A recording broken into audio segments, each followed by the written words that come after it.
आज के सायकालीन सत्र में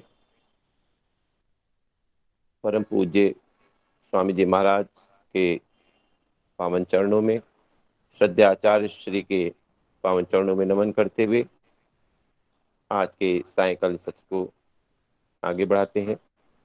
और इसमें जैसा कि हम निरंतर आयुर्वेद से संबंधित ज्ञान का नित्य नया नूतन अर्जन कर रहे हैं, तो आज हम आयुर्वेद के जो आधारभूत सिद्धांत हैं उनमें जो पंच महाभूत और त्रिदोष, इनका क्या संबंध है, इस संबंध में आज चर्चा करेंगे। तो सबसे पहले तो हम जान लेते हैं कि पंच महाभूत क्या है। जैसे हमने जानते हैं कि विश्व के सभी विद्वानों की मान्यता है कि वेद इस सृष्टि के, इस धरती पर मानवीय सभ्यता के सर्वाधिक प्राचीन ग्रंथ हैं।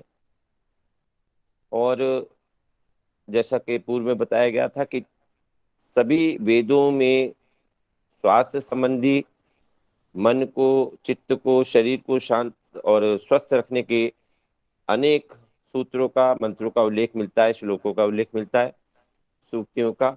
ऐसे में चूंकि अथर्व वेद में सर्वाधिक हमें स्वस्थ सूक्तियों का, सूत्रों का, श्लोकों का हमें उससे प्राप्त हुए हैं, इसीलिए आयुर्वेद को अथर्व वेद का जैसा कि उपवेद माना गया है।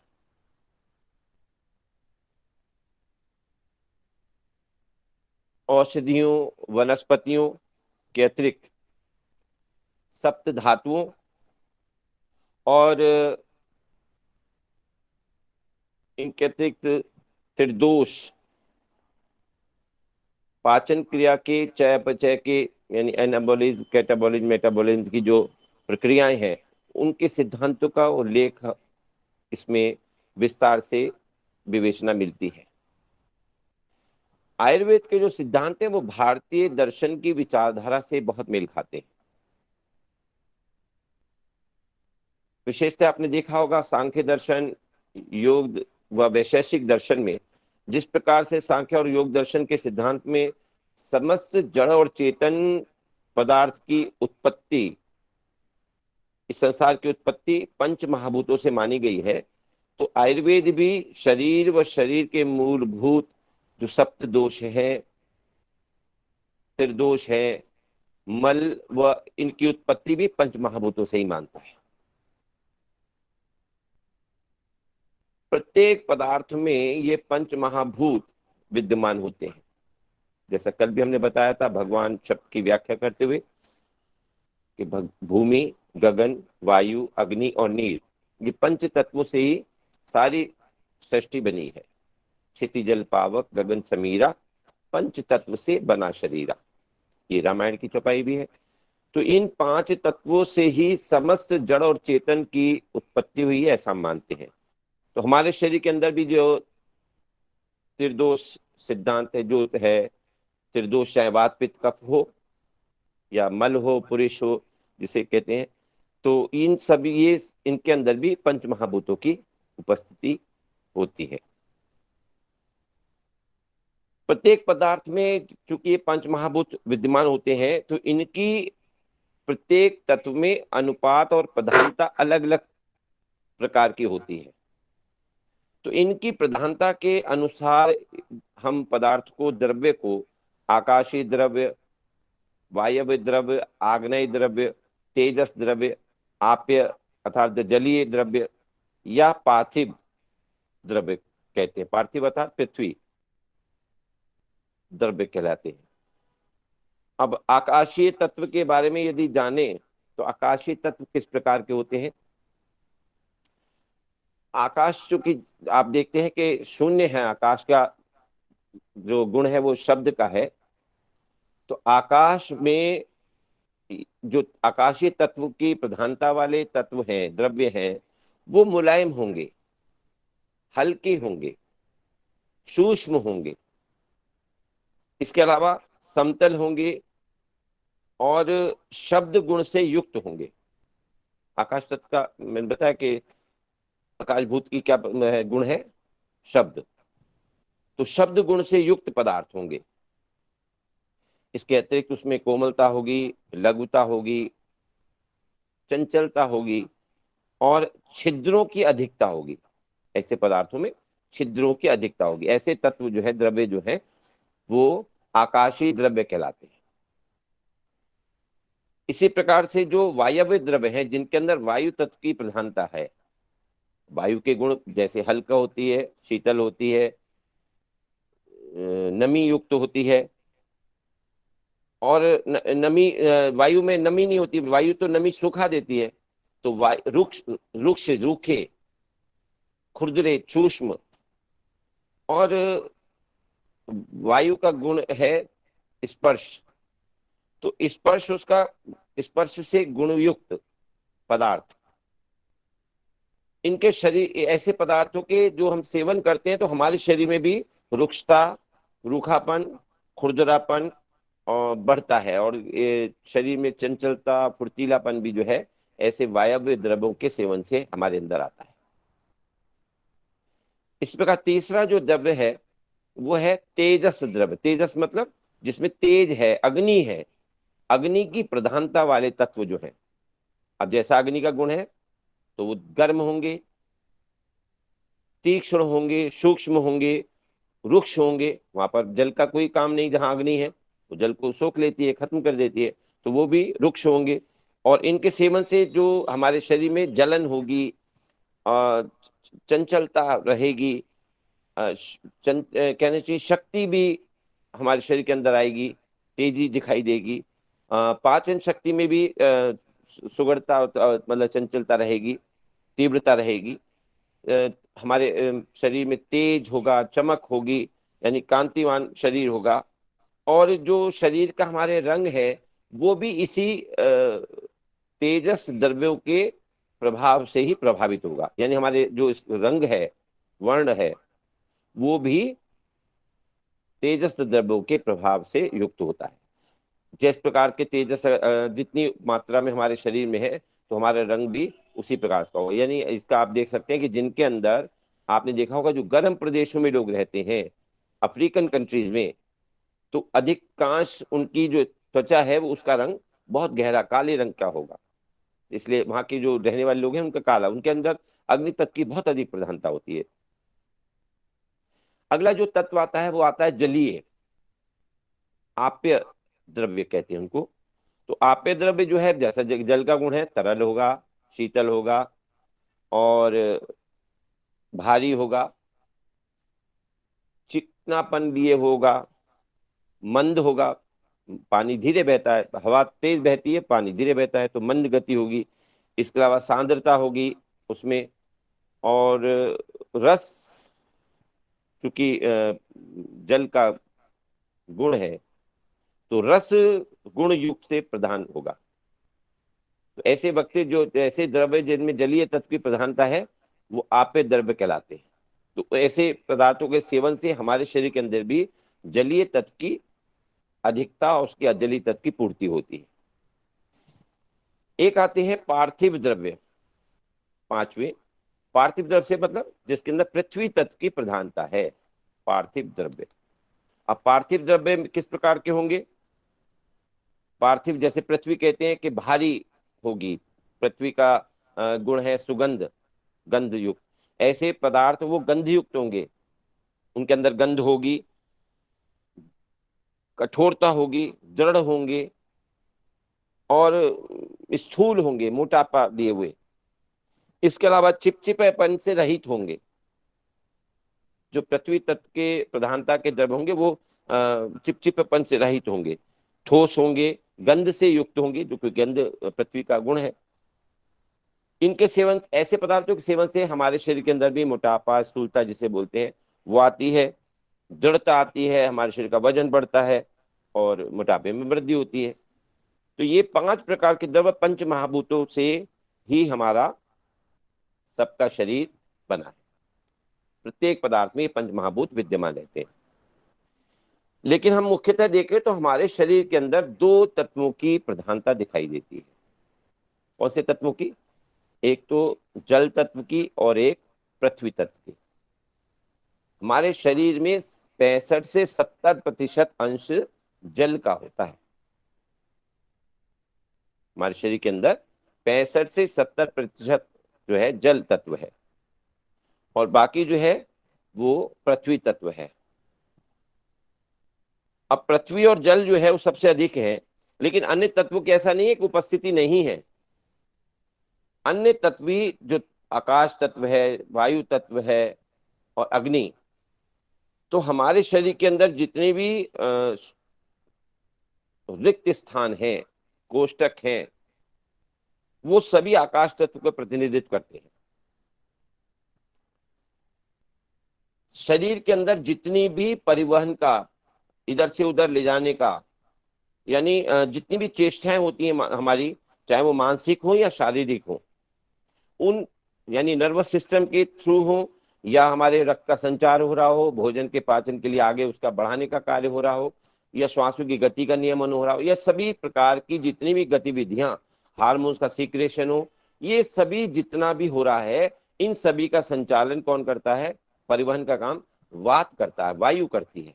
तो वायु तो हमारे शरीर में विद्यमान है ही, और इसके अतिरिक्त जितने भी हमारे शरीर के कोष्टक हैं, खाली स्थान है, वो सब आकाश तत्व का प्रतिनिधित्व करते हैं। हमारे शरीर के तीनों जो दोष हैं, वात पित्त और कफ, इसके अतिरिक्त धातुएं, सप्त धातुएं, रस रक्त मांस मेद मज्जा अस्थि वीर शुक्र, ये सभी, इसके अलावा मल मूत्र पुरुष, ये सभी भी पंच महाभूतों के सम्मिश्रण से ही बने हैं। खाद्य पदार्थ व औषधीय पदार्थ में भी इन्हीं पंच महाभूतों की प्रधानता अलग अलग प्रतिशत के हिसाब से आती है, और उसी प्रकार के औषधीय या खाद्य पदार्थ के सेवन से हम अपने शरीर के अंदर भी उसी प्रकार के पंच महाभूतों की पूर्ति कर पाते हैं। यानी हमारे शरीर के अंदर के कोई भी द्रव्य की कमी है, तो हम उसी से संबंधित जिस तत्व में उस तत्व की पंच महाभूत की अधिकता है, ऐसे द्रव्य के सेवन करने से हम उसकी पूर्ति कर पाते हैं। वह यही उपचार की एक बेसिक विधि भी है। अब यदि देखें कि हम बार बार कह रहे हैं त्रिदोष वात पित्त कफ का, तो ये त्रिदोष सिद्धांत है क्या? त्रिदोष सिद्धांत, इसको त्रिशब्द भी कहते हैं। इसकी जब शरीर में हमारे समअवस्था रहती है तो हमारा शरीर स्वस्थ रहता है, क्योंकि हमारे शरीर में वात की भी आवश्यकता है। वात हमारे शरीर में सभी परिवहन तंत्र का काम संभाल रहा है, और कफ जो है जितने भी हमारे शरीर के अंदर जलीय सांद्र जितने भी, जैसे रक्त है, लार है, हमारे शरीर के अंदर बहुत और जगह 70% जल जो है अलग अलग अनुपात में अलग अलग स्थितियों के साथ विद्यमान है, यानी उसमें पृथ्वी तत्व घुला हुआ है। तो ऐसे में उसकी सांद्रता अलग अलग प्रकार की है, और वो अलग अलग गुणों से युक्त होकर के शरीर का संचालन कर रहा है। तो कफ भी हमारे है, और ऐसे ही पित्त भी है, अग्नि भी है। तो अग्नि, क्योंकि अगर अग्नि नहीं है तो हमारे शरीर में जो भी हम भोजन लेंगे तो वो भोजन को उसमें परिवर्तन नहीं करेगा ऊर्जा में, और जब वो उसमें ग्लूकोज के अंदर उसका परिवर्तन नहीं होगा तो शरीर हमारा उससे ग्रहण कैसे करेगा? और शरीर को यदि उसमें ऊष्मा बनानी है, प्राण ऊर्जा बननी है प्रत्येक सेल के अंदर, तो वहां पर वो उसका निर्माण नहीं होगा ऊर्जा का। तो शरीर के संचालन के लिए तीनों की ही उपस्थिति आवश्यक है, पांचों तत्वों की। और ऐसे में वात पित्त कफ जो है तीनों, ये हमारे शरीर के अंदर जब तक संतुलित रहते हैं तब तक हमारा शरीर स्वस्थ रहता है। चूंकि इसमें उतार चढ़ाव होता रहता है, किसी में कमी और किसी में अधिकता हो जाती है, तो जैसे ही किसी में अधिकता होती है, वात में अधिकता होगी, पित्त में अधिकता होगी, या कफ में अधिकता होगी, तो इसीलिए इसको दोष कहा गया है। फिर वहां वो दोष के रूप में सामने आते हैं। इसलिए ये त्रिदोष सिद्धांत हमारे आयुर्वेद का बेसिक एक कंसेप्ट है, कि जिसके आधार पर हम अपनी चिकित्सा की सारी प्रणाली को आगे लेकर चलते हैं। तो वात पित्त कफ का शरीर में जो नियमन है, उसके लिए जितने भी उपचार किए जाते हैं, औषधि हो, भोजन हो, तो वो सभी हमारे शरीर को स्वस्थ बनाने की प्रक्रिया में एक उपचार की श्रेणी में आते हैं।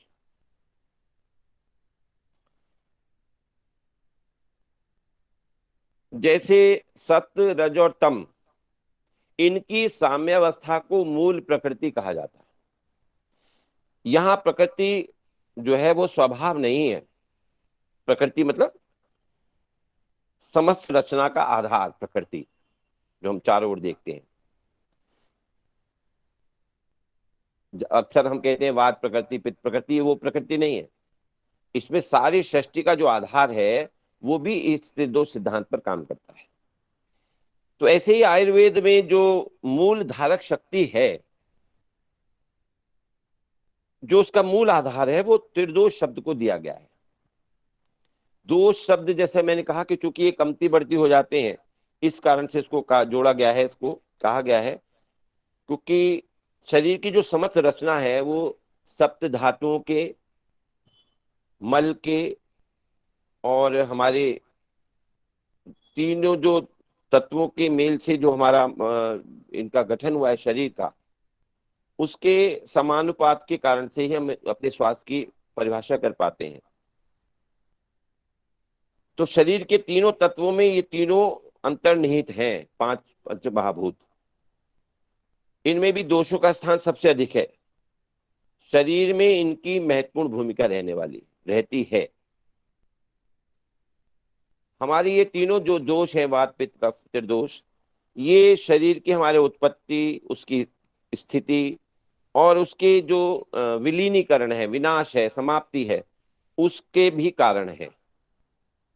इनके सम होने पर जैसे बताया कि शरीर हमारा स्वस्थ को धारण करता है, स्वस्थ रहता है, और इसकी विचलन से ही हमारे शरीर के अंदर असमानता आती है। शरीर में असमानता आती ही फिर उसको रोग की श्रेणी में लिया जाता है कि हमें जो कष्ट हो रहा है उसकी कमी के कारण से, क्योंकि एक कोई दोष बढ़ जाने पर बाकी दो में कमी हो जाती है, लेकिन कमी का इतना प्रभाव नहीं पड़ता जितना कि जिस दोष के बढ़ जाने का प्रभाव दिखाई देता है। तो जो दोष बढ़ जाता है उसका शरीर में उपद्रव अधिक दिखाई देने लगता है। तो उसको नीचे करने के लिए हम फिर दो प्रकार से करते हैं। एक तो या तो उस दोष को नीचे लाया जाए, या जो दोष कम हो गए हैं उनको बढ़ाने वाले उपचार किए जाए। इनकी साम्यावस्था में संतुलन में होते ही हमारा जैसे स्वास्थ्य संतुलित हो जाता है और संबंधित फिर उस प्रकार का रोग दोष ले लेता है। अब जैसे यदि हमारा कफ असंतुलित हुआ है तो उस प्रकार के दोषों को कफज रोग कहते हैं। यदि पित्त अधिक हो गया है तो पित्तज रोग हमारे शरीर में हो जाते हैं, और यदि हमारे शरीर में वात की अधिकता हो गई है तो उससे संबंधित वातज रोग हो जाते हैं। तो इसके दोषों के दूषित होने का कारण जो है, इनके दोषों के प्रभाव में अधिकता होना या परिमाण में कमी होना। मात्रा में कम बन रहा है तो फिर दूसरा दोष जो है वो अधिक अपने आप हो जाएगा, क्योंकि एक मात्रा मान लो पित्त कम बन रहा है तो कफ और शरीर में जो वात है वो अपने आप बढ़ जाएगा, क्योंकि पित्त की मात्रा असंतुलित हो गई है, पित्त कम मात्रा में बन रहा है। तो ऐसे में उपचार दो प्रकार से हो गया, जैसे मैंने पूर्व में बताया कि या तो हम अगर पित्त कम हो गया है तो पित्त को थोड़ा बढ़ाएंगे, तो वो तीनों की साम्यावस्था जितनी आवश्यकता शरीर में होती है उस अवस्था को प्राप्त कर लेगा और शरीर स्वस्थ हो जाएगा, शरीर काम करने लगेगा। लेकिन यदि मान लो पित्त की अधिकता हो गई है तो फिर हम उसमें उस पित्त को नीचे लाने का प्रयास करेंगे ताकि वो कफ और वात के समकक्ष बराबर आकर के साम्यावस्था को प्राप्त करे, और जो तीव्रता के कारण से, पित्त की अधिकता के कारण से रोग हुए वो शांत हो जाए। तो दो प्रकार से ये पित्त के ये चिकित्सा का त्रिदोष सिद्धांत में कार्य किया जाता है। जैसे कि हम कल भी चर्चा कर रहे थे कि जिस प्रकार मन का प्रभाव हमारे पूरे शरीर में व्याप्त है, उसी प्रकार से ये तीनों दोष भी हमारे पूरे शरीर में व्याप्त है। अब मन तो बालों में, नाखून में और अन्य मल पदार्थों में नहीं जा सकता, लेकिन ये त्रिदोष जो है ये इन सभी में, नाखून में, बालों में और मल पदार्थों में भी इनकी उपस्थिति रहती है। तो अब ये तीनों पदार्थ क्या हैं, अब इनको हम जानने का प्रयास करेंगे। लेकिन उससे पूर्व हम जानते हैं कि जो त्रिदोष और पंचमहाभूत है, इनका आपस में संबंध क्या है, इनका आपस में संबंध क्या है।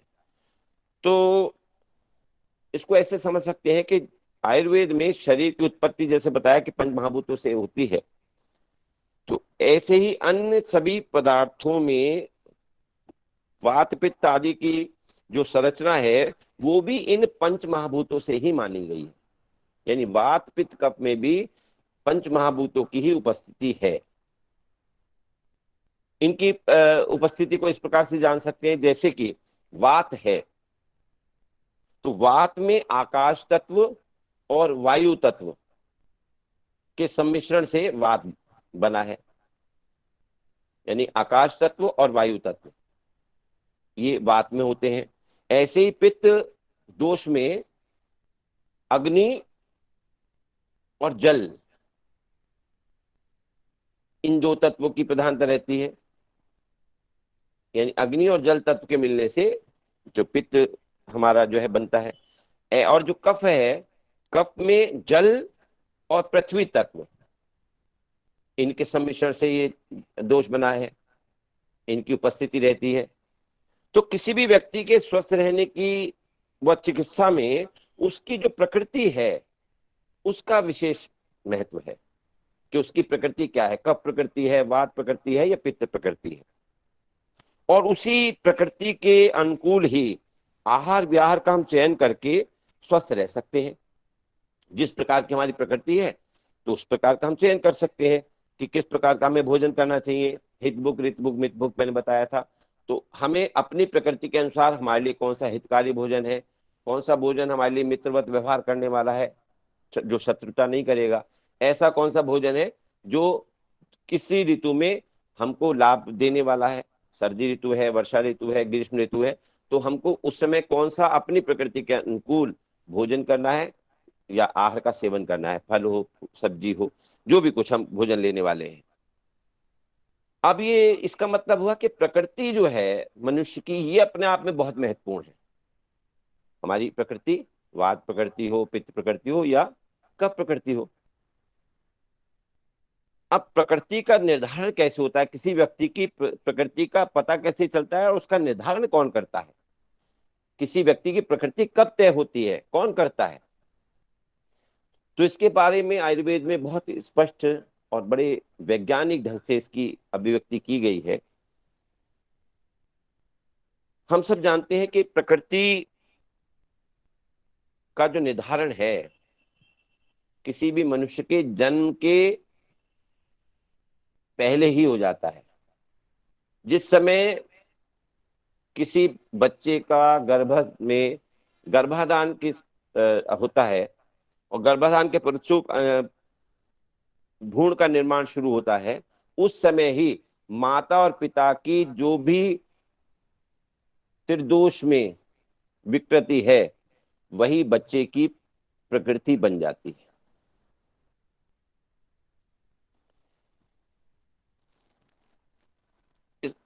अर्थात इसको ऐसे समझ सकते हैं कि जो फर्टिलाइजेशन के समय, निषेचन के समय जो दोष वात पित्त कफ विद्यमान होते हैं माता पिता में, उन्हीं के आधार पर बच्चे की शरीर की बनावट, उसके शरीर का स्वभाव, उसका मन का स्वभाव, उसकी मानसिक और जो चारित्रिक गुण है वो भी तय हो जाते हैं। क्योंकि अलग अलग प्रकार की प्रवृत्तियों के दोषों के, वात प्रकृति, पित्त प्रकृति या कफ प्रकृति के मनुष्यों की अलग अलग स्वभाव, उनके गुण, उनके चारित्रिक गुण, उनके शारीरिक क्षमता के गुण अलग अलग होते हैं और ये उसी समय उनका निर्धारण हो जाता है।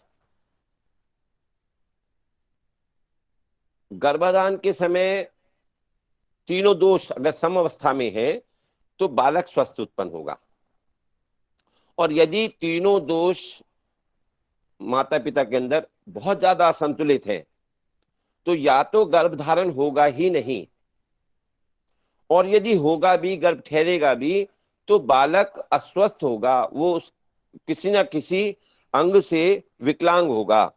और गर्भ अगर ठहर भी गया है तो शिशु का जो विकास है वो सामान्य नहीं होगा, उसमें कोई ना कोई विकार, कोई ना कोई कमी आपके अवश्य जो है दिखाई देगी। तो शरीर की उसका जो संपूर्ण विकास है वो नहीं हो पाएगा। तो इसलिए वात पित्त कफ की स्थिति बच्चे के निर्धारण करते समय माता पिता का विशेष ध्यान रखना है कि उस समय पर हमारे जो त्रिदोष है ये हमारे साम्य अवस्था में रहे। जिस समय हम बच्चे का आवाहन करने जा रहे हैं उस समय पर हमारे शरीर के अंदर किसी भी प्रकार के दोष की, किसी भी प्रकार के रोग की, वात पित्त कफ की रोग हमें नहीं होने चाहिए। उसको स्वस्थ रहने के बाद ही हमें बच्चे का जन्म के लिए तैयारी करनी चाहिए। अब किसी एक दोष की अधिकता होने पर उसके अनुरूप हमारे गुण, स्वभाव, शरीर की रचना होगी।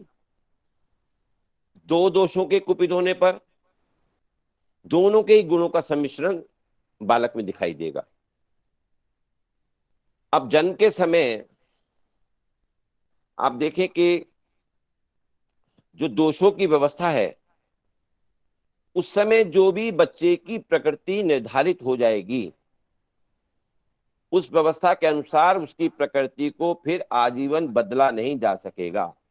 यानी बच्चे की प्रकृति का निर्धारण उसी समय हो जाएगा और वही प्रकृति उसके आजीवन शरीर की रचना के साथ रहेगी और उसी के अनुरूप फिर वो व्यवहार करेगा। वात प्रकृति होगी तो बहुत चंचल होगा। आगे मैं इसके गुणों को बताऊंगा कि वात प्रकृति और कफ प्रकृति के मनुष्य कैसे होते हैं, उनके स्वभाव कैसा होता है, उनके बाल कैसे होते हैं, उनकी आंखें कैसी होती हैं, उनकी चाल कैसी होती है, उनका व्यवहार, काम करने की सोच, सब कुछ कैसा होता है, कैसे निर्णय लेते हैं, कैसे झगड़ा करते हैं, कैसे तुरंत जवाब देते हैं या सोच के देते हैं या निर्णय देर में लेते हैं, जल्दी लेते हैं। ये तीनों प्रकृतियों का देख करके किसी भी व्यक्ति के हम प्रकृति का अनुमान लगा सकते हैं। ये अभी मैं आपको और आगे विस्तार से बताने वाला हूं जब तीनों प्रकृतियों का अलग अलग चर्चा करेंगे। लेकिन अभी देखें कि वात प्रकृति के जो मनुष्य में है उसमें वात की अधिकता होगी, पित्त प्रकृति के मनुष्य में पित्त की, और कफ प्रकृति वाले के कफ की प्रकोप हमें आसानी से होता हुआ दिखाई देगा। अर्थात यदि हमने थोड़े सा ही अपथ्य किया, मान लो कफ प्रकृति का है और उसने अगर कोई इस तरह की ठंडी कोई चीज खा ली तो बेशक गर्मी के दिन नहीं चल रहे हैं, ग्रीष्म ऋतु ही है, लेकिन उसको सबसे पहले उस पर अटैक होगा। यदि पित्त प्रकृति का है, जाड़े भी हैं और हमने उस गर्म चीज कोई सेवन कर लिया तो उस व्यक्ति को पित्त प्रकृति, उसका पित्त कुपित हो जाएगा और हमें उस संबंधित शरीर के अंदर रोग और कष्ट दिखाई देने लगेगा, असहजता दिखाई देगी। तो वस्तुतः जब ये प्रकृति का निर्धारण के समय ये तत्व भी जो कुछ और चीजें हैं जो वो भी सहायता करती हैं, जिस समय बच्चे का प्रकृति का निर्धारण हो रहा होता है। जैसे माता के अंडाणु और शुक्राणु, पिता के शुक्राणु की जो स्वास्थ्य की स्थिति है उस पर भी बच्चे की प्रकृति का निर्धारण होता है, उसमें भी उस पर भी प्रभाव थोड़ा पड़ता है। इसी प्रकार ऋतु की प्रकृति और गर्भावस्था के अंदर जो उसका गर्भाशय के अंदर का जो वातावरण है उस पर भी बच्चे की प्रकृति का निर्धारण पर कुछ असर पड़ता है। इसके अतिरिक्त गर्भावस्था में माँ जो जिस प्रकार का आहार ले रही है, माँ का जिस प्रकार से सोचना है, माँ को मतलब आहार विहार माँ का जिस प्रकार से है उसका भी प्रभाव बच्चे की प्रकृति पर पड़ता है। जो भ्रूण का संयोजन करने वाले तत्व हैं उन जो पंच महाभूत हैं उनकी विशेषताएं और उनके गुण और कर्म का प्रभाव भी हमारे गर्भ शिशु पर और भ्रूण पर पड़ता है और ये सारे तत्व मिलकर के इस बच्चे की प्रकृति का साथ साथ उसमें निर्धारण करते चले जाते हैं। इसके अतिरिक्त होने वाले बच्चे की किस प्रकार की जाति या कुल से उत्पन्न हो रहा है, उसके जो गुण हैं मान लो किसी अफ्रीकन कंट्री के किसी कबीले में हो रहा है, या मध्य प्रदेश के किसी भील किसी वनवासी जाति के अंदर उत्पन्न हो रहा है, या किसी और कबीले के अंदर, या किसी और कुल संप्रदाय के अंदर, तो उस कुल संप्रदाय के जो व्यवहार और संस्कार हैं, जो उसके अंदर के जो गुण दोष हैं, उनका प्रभाव भी बच्चे की प्रकृति पर पड़ता है। किसी व्यक्ति के वंश में बहुत अधिक मान लो पवित्रता है, बहुत ज्यादा ज्ञान है, बहुत ज्यादा सात्विकता का वातावरण है, या बहुत ज्यादा क्रूरता का वातावरण है, आतंक का वातावरण है, तो उनका प्रभाव भी बच्चे के विकास पर और बच्चे की प्रकृति पर पड़ता है, ऐसा आयुर्वेद में लिखा है। इसके अतिरिक्त ये सभी तत्व जो है वो ऋतु विशेष से माता पिता पर होने वाले जो प्रभाव हैं, और माता पिता की आयु का भी इस बच्चे की भ्रूण की प्रकृति पर प्रभाव पड़ता है। और आयु से तात्पर्य है मतलब कि आप ये जानिए कि मान लो माता की आयु अधिक है या पिता की बहुत अधिक है, तो बच्चे की जो प्रकृति है, बच्चे का जो स्वभाव है, बच्चे उस पर भी ये प्रभाव पड़ता है। आपने देखा होगा बहुत अधिक उम्र में जब माताएं कभी माँ बनती हैं, तो उस समय पर भी बच्चे के जो प्रकृति है थोड़ा अलग प्रकार। एक मुझे घटना याद आती है कि हमारे एक मित्र हैं, परिचित हैं, उन्होंने रेलवे में नौकरी करते थे। रेलवे में नौकरी करने के बाद उनकी 2-3 लड़कियां भी थी। उनकी पत्नी का देहांत हो गया, इस बीच में वो रिटायर भी हो गए, बच्चों की उन्होंने तीनों की शादी कर दी। और अकेलेपन में फिर उन्होंने अपने लिए एक विधवा, जिसके पास एक पुत्र था, उस विधवा से शादी कर ली रिटायरमेंट के बाद, यानी 60 65 65 साल की उम्र कम से कम रही होगी। तो उस आयु के बाद उस महिला से उनको एक पुत्र उत्पन्न हुआ।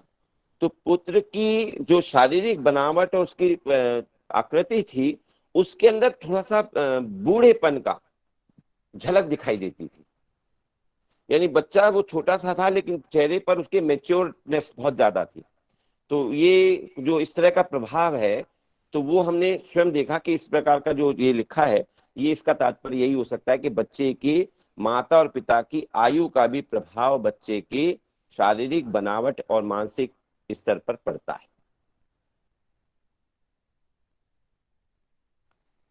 यानी इस सब प्रकार से मनुष्य की किसी व्यक्ति की प्रकृति का निर्धारण होता है। और एक और जो है कि शिशु अपनी जो पूर्व जन्म के जो पहले से उसने प्रारब्ध जिसको कहते हैं, पूर्व जन्म में अर्जित जो उसकी व्यक्तिगत विशेषताएं रही हैं, उन संस्कारों से भी कई बार ये बच्चा प्रभावित होता है। क्योंकि गीता में कहा गया है कि जो हमारे आत्मा है वो, उसका भोजन संस्कार है। यानी आत्मा संस्कारों को ग्रहण करके आत्मा संस्कारों को संस्कार युक्त हो जाती है। और संस्कार क्या है?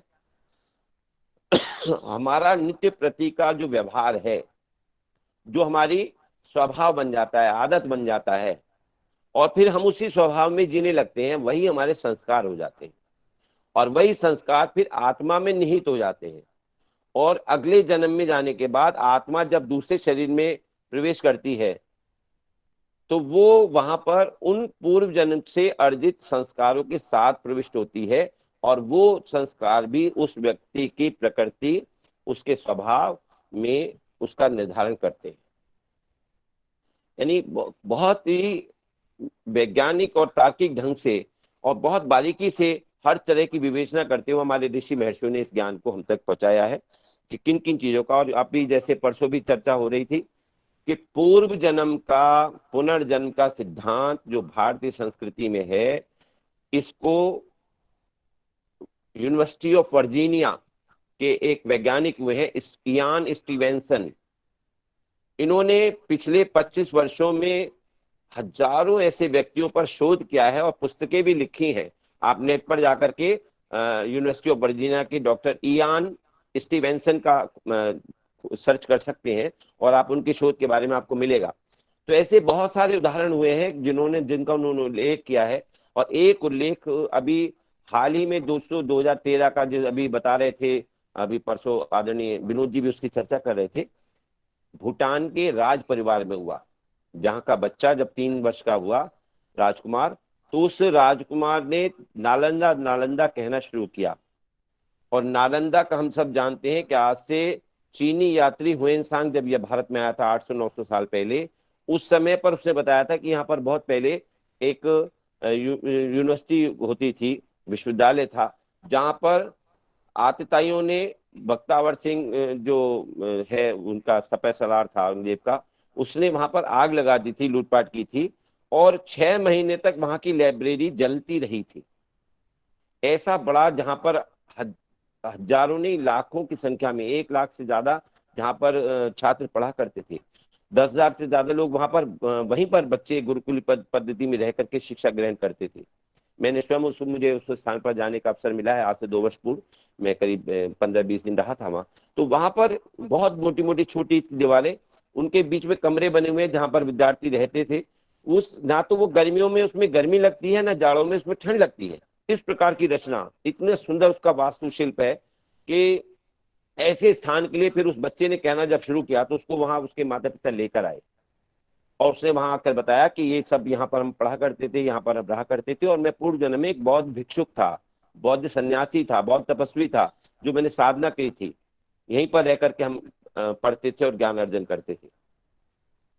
तो आप देखिए कि उसकी सत्कर्म का प्रभाव कैसे व्यक्ति को 1,000 वर्ष का बाद लगभग उसको दोबारा जन्म मिलता है। यानी 1,000 वर्ष तक वो आत्मा कहाँ रही, वो जिसे हम मोक्ष की परिकल्पना हमारे यहाँ कही जाती है, तो मोक्ष में रही। और 1,000 साल भी उस व्यक्ति को पूर्व जन्म के संसार अर्जित जो उसके संस्कार थे, उसके साथ उसको किसी ऐसे परिवार में नहीं देना भेजा कि जहां कोई देश का राजा था या प्रेसिडेंट था या कोई और प्रधानमंत्री था, या उसको आगे चल के प्रधानमंत्री बनना है, राष्ट्रपति बनना है। आज भी पूरी दुनिया में 2 या 3 ही ऐसे परिवार हैं जहां राजशाही चलती है, जहां पैदा होती ही बच्चा राजकुमार की एकदम पदवी पा जाता है, उसको सोने चांदी के चम्मच से खिलाना मिलना, और बचपन से ही जय जयकार के नारे सुनना, उसको सम्मानजनक स्थिति मिलने प्रारंभ हो जाता है जन्म लेते ही। तो ऐसे में, ऐसे परिवार में ईश्वर ने उसको जन्म दिया, भूटान के राज परिवार में। और वहां पर जाने के उसमें बाद ही वो व्यक्ति का, ये समझिए कि पुनर्जन्म के जो प्रारब्ध है वो हमारे किस तरह से प्रभावी रहते हैं, ये इसका सबसे ताजा उदाहरण है 2013 का, ज्यादा पुराना नहीं है। तो आप इसमें खोज कर सकते हैं। तो बच्चे की प्रकृति के ऊपर पूर्व जन्म के अर्जित जो हमारे संस्कार हैं, तो उनका भी प्रभाव पड़ता है।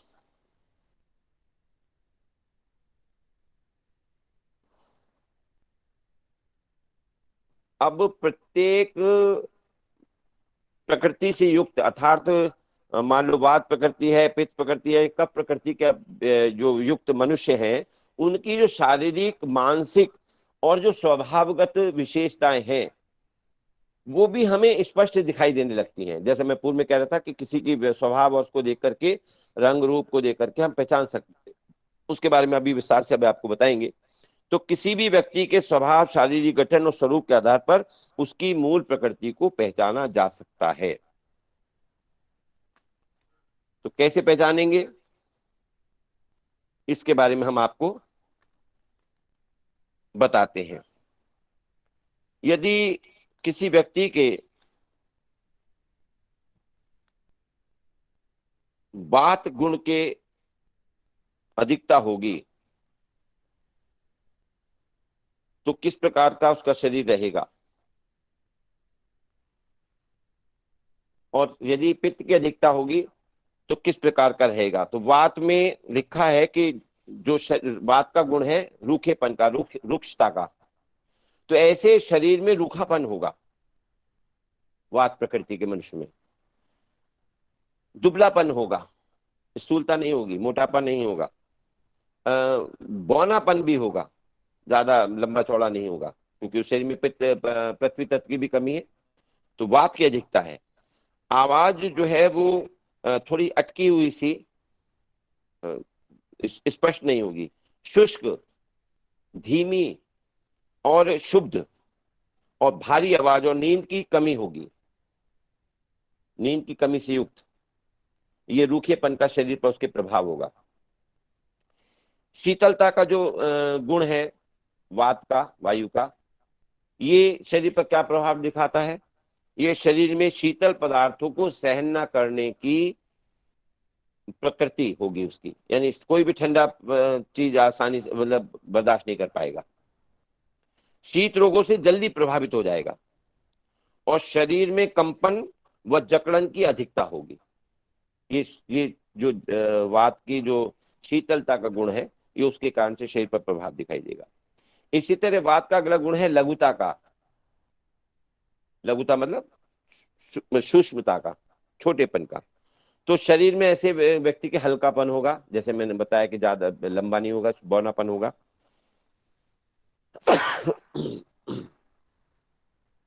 उसकी चाल और गति भोजन ग्रहण करने की, ये तीव्रता होगी इसमें, जो स्पीड है उसका वेग है, उसमें भी लड़खड़ाहट होगी।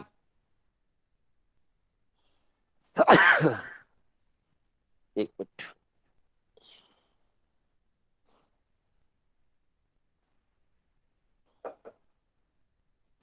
इसी तरह वायु का एक अगला गुण है चंचलता का। तो इसमें जो जोड़ है, संधियां हैं शरीर के अंदर, उनकी जो गति है, आंखों में, भवों में, और थोड़ी के जोड़ है इनमें, होठ में, जीभ में, और सिर में, कंधे में, हाथ पैरों में, इसमें टांगों में, इसमें अस्थिरता दिखाई देगी, ठहराव नहीं होगा। आपको हर वक्त हलचल सी दिखाई देगी, स्थिरता नहीं होगी। ये जो चंचलता का गुण है वात का, ये शरीर पर प्रभाव दिखाई देगा। एक वात का एक गुण है रूखेपन का, जो कहते हैं अचिपचिपाट, चिपचिपाट नहीं होना, कहीं चिकनापन नहीं होना, जिसे विशुद्धता बोलते हैं, विशुद्धता। तो विशुद्धता का जो गुण है, चिपचिपाट रहित होना, तो उसके कारण से जो फैलाने या मोड़ने पर जो संधियां हैं, जोड़ हैं हमारे अस्सियों के, इसमें से कटकट की आवाज आना, और अंगों की त्वचा का जो हमारे फटना, और उसमें फड़फड़ाहट होना स्किन में, ये सभी गुण जो है ये वात प्रकृति के मनुष्य में दिखाई देंगे। वात का जो शरीर पर अगला प्रभाव दिखाई देगा, जो वात की अधिकता से किसी भी में भी आप जब अधिकता हो जाएगी तो दिखाई पड़ने लगेगा, वो जैसे खुरदरेपन का है। तो सिर में, बालों में, चेहरे, शरीर के अन्य अंगों में, नाखून, दांत, मुख, हाथ पैरों में जो खुरदरापन आएगा, रूखापन आएगा, वो इसके बढ़ जाने के कारण से आएगा, वात के। ऐसे ही वात का जो बहुलता का एक गुण है, अधिक के होने का, उससे वो अधिक बोलना का प्रकृति, शरीर में और शिराओं में उनका उभरना, जो शरीर की अंदर शिराएं हैं उसमें उभार ज्यादा दिखाई देगा वात की अधिकता के कारण से, यानी हृदय जो रक्त की गति है वो भी थोड़ी तेज हो जाती है ऐसे व्यक्ति की। एक जो वायु का गुण है शीघ्र गमिता का, तेज चाल चलना, शीघ्र गमिता। तो शीघ्र गमिता का अगर बात की अधिकता होगी तो क्या प्रभाव होगा? इसमें क्या करेगा व्यक्ति, जो है निर्णय लेने की उसमें अंदर बहुत जल्दबाजी रहेगी, तो निर्णय लेने में शीघ्रता करेगा, जल्दी क्रोधित हो जाना, चिढ़ जाना, विकारों और रोगों की उसमें ऐसे व्यक्ति में शीघ्र उत्पत्ति हो जाना, शीघ्र डर जाना, किसी पदार्थ को शीघ्र पसंद करना और शीघ्र ही नापसंद कर देना, यानी निर्णय की जल्दबाजी करना, और बात को जल्दी समझकर जल्दी ही भूल जाना, जल्दी समझ जाएगा जल्दी भूल भी जाएगा। तो ये तीव्रता, वायु की तीव्रता के कारण, वायु की जो एक गुण है शीघ्र गमिता का, ये उसके कारण से व्यक्ति में दिखाई देता है। और समय हमारा हो गया है। बाकी जो इन तीनों प्रकृति के किस प्रकार से व्यवहार होता है, गुण है, दोष है, और किस प्रकार से इसका परिचय क्या है, वात का, पित्त का, कफ का, ये हम कल इसकी चर्चा करेंगे। और वात, पित्त, कफ के बारे में आपको कल बताएंगे विस्तार से, ताकि इसकी चूंकि बेसिक है स्वस्थ रहने की नियमावली में, तो जब इसको आप ठीक से समझ जाएंगे तो आप ठीक से किसी भी को भी आप योग जो आपके पास सीखने आया है या कोई अपने किसी रोग से ग्रसित है, तो उसको योग प्राणायाम आसन के साथ साथ आप उसके खान पान में सुधार देकर भी उसको ठीक कर सकेंगे। तो इसलिए इस पर विस्तार से थोड़ी सी चर्चा कल करेंगे। आज के लिए इतना ही। सभी को ओम। और आदरणीय अगर विनोद जी यहाँ पर उपस्थित हो गए हो तो कृपया आए और आगे के सत्र का संचालन करें। अपने विषय को लेकर आए योग दर्शन की आदरणीय योगाचार्य हमारे दर्शनाचार्य विनोद जी। ओम आदरणीय।